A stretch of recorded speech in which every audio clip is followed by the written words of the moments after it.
So, what does it mean to you to experience poverty? I've never been poor. Well, I don't mean like that you've experienced poverty, but what is poverty in your opinion?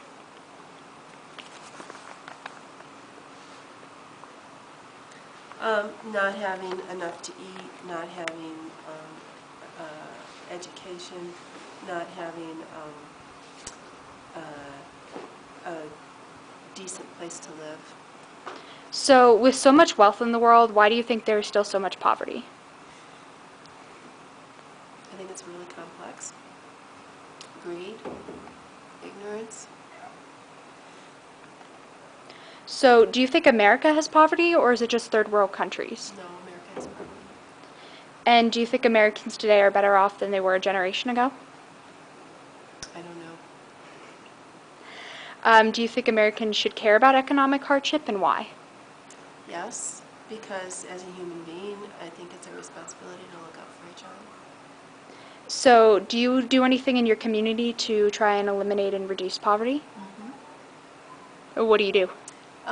Well, I belong to a church, and we have a variety of things. Even before the Haiti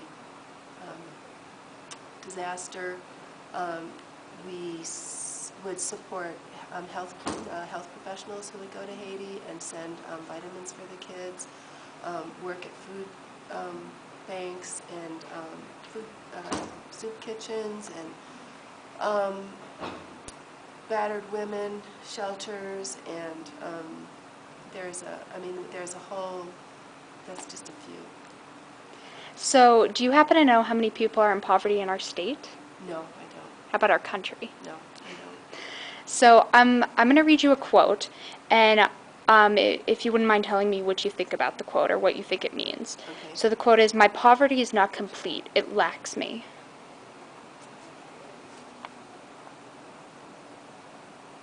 My poverty is not complete. It lacks me. I don't know. Like, what's the context in which it was said? He made a quote in his book about he wrote a book on poverty in 1943. Who was it? Antonio Paccia.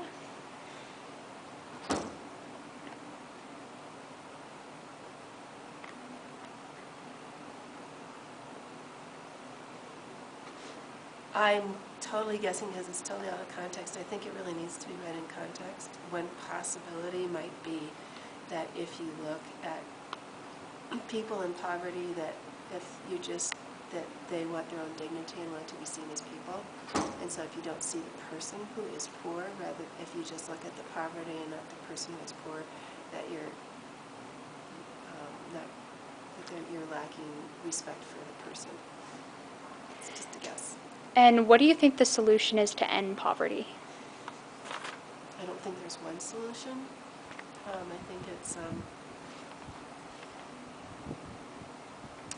I don't know. It's a good question. If somebody had the answer to that, I don't know.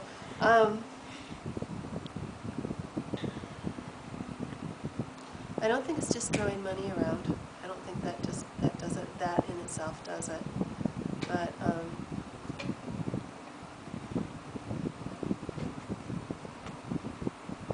think it needs to be addressed on both a personal level with each one of us, as well as on a systemic level, because there's systems in place that create poverty, as well as, and that needs to be addressed in a different way than doing person-to-person work.